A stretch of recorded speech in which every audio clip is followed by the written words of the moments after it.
Imagine you are standing at the edge of a vast, misty forest. You have been told that somewhere deep inside, there is a golden key that will finally unlock the door to a perfect, controlled life. You have spent years hacking through the bushes, using every tool and compass you can find, convinced that if you just walk a few more miles or sharpen your blade one more time, you will reach that clearing where everything finally makes sense. But the mist never clears. In fact, the further you go, the more the forest seems to grow. This is the story of the modern human condition. We are all searching for that one magic bullet, that one perfect productivity system, or that one life philosophy that will finally make us feel like we are in total control. We believe that if we can just optimize our mornings, clear our inboxes, and please every person in our lives, we will finally earn the right to exist without anxiety. But we are discovering a strange truth. The more we try to master our time, the smaller and more stressful our lives become. We are living in an age of constant bewilderment, where we are luckier than most if we get 4,000 weeks on this planet. Yet, we spend those weeks fighting against the very fact that we are finite. We treat our lives like a problem to be solved rather than an experience to be lived. We are going to explore why your quest for perfection is actually the thing keeping you from a meaningful life. We will look at how to move from the exhausting treadmill of optimization to a place of resonance and presence. Most importantly, we will see why embracing your own limitations is not an act of giving up, but the moment the real magic actually begins. On the surface, we believe that productivity is a ladder to freedom.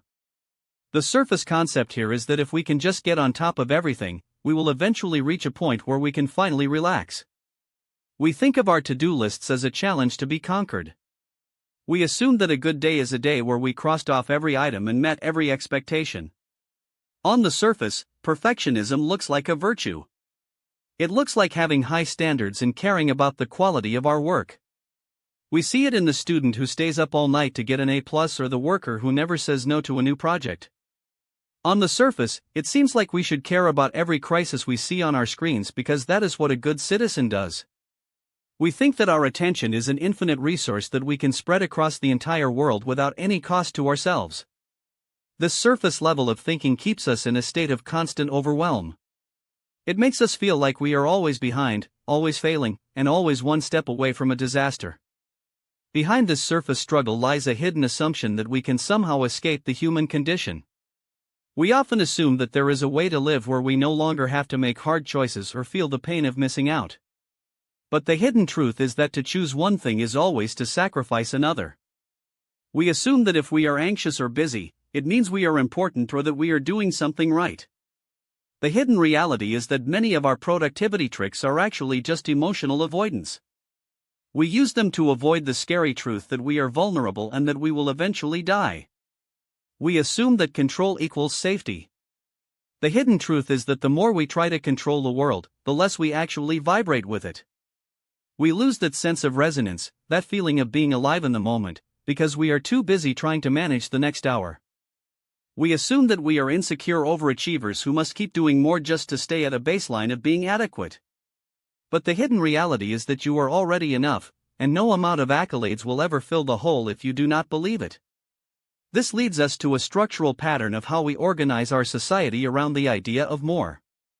We see a structural pattern where our tools, from our phones to our calendars, are designed to pull our attention in 1,000 directions at once. This structure monetizes our focus and turns our finite time into a commodity for someone else to sell. We see a structural pattern in our workplaces that rewards the person who never unclenches. This creates a culture of burnout where everyone is trying to do the impossible. We also see a pattern in how we consume information. We are structurally pushed to feel responsible for every humanitarian disaster and every political fight, regardless of whether our attention actually helps anyone on the ground. This creates a diluted focus where we care about everything for 5 minutes but change nothing over a lifetime. It is a structure that prioritizes the big and the loud over the small and the meaningful. By recognizing these patterns, we can see that the system is built to keep us feeling limited and frantic. We can reframe our entire perspective by adopting a philosophy of imperfectionism. Instead of seeing your limitations as a flaw, reframe them as the very thing that gives your life shape. Just as a poem needs a structure to be beautiful, a life needs boundaries to be meaningful. We can reframe the idea of giving up as a form of liberation. When you give up on the impossible task of doing everything, you are finally free to do the few things that actually matter. We can reframe our attention as a sacred and scarce resource that we have a duty to withhold from things that do not serve our deeper purpose.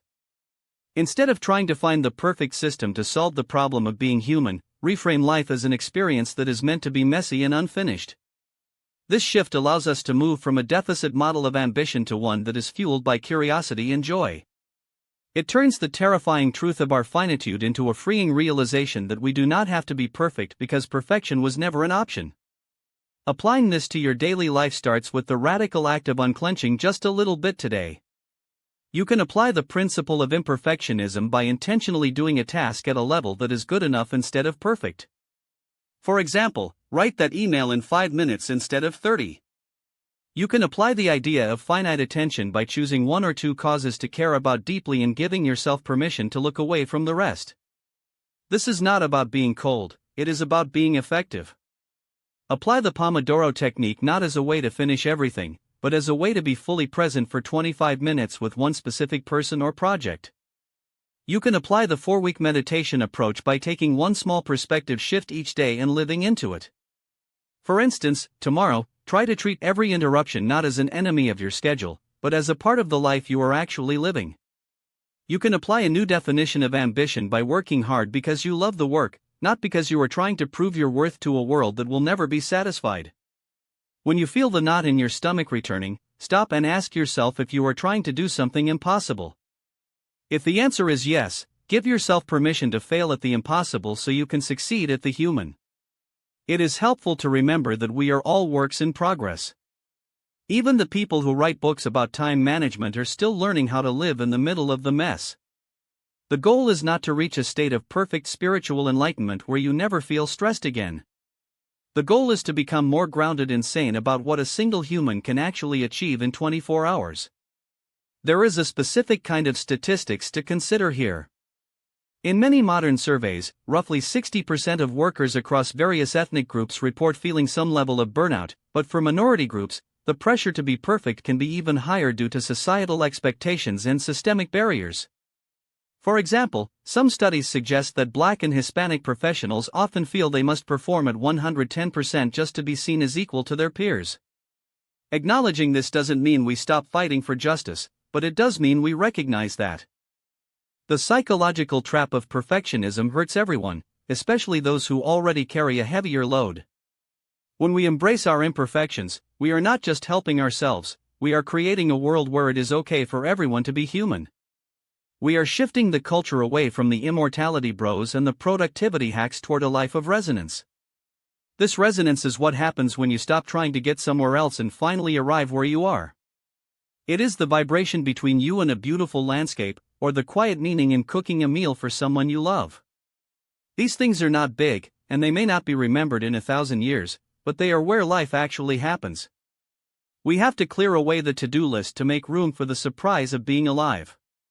If you were to look at your calendar for next week and accept that you will never, ever get to the end of your to-do list, which 3 things would you choose to do with your whole heart, and which 20 things would you finally give yourself permission to neglect?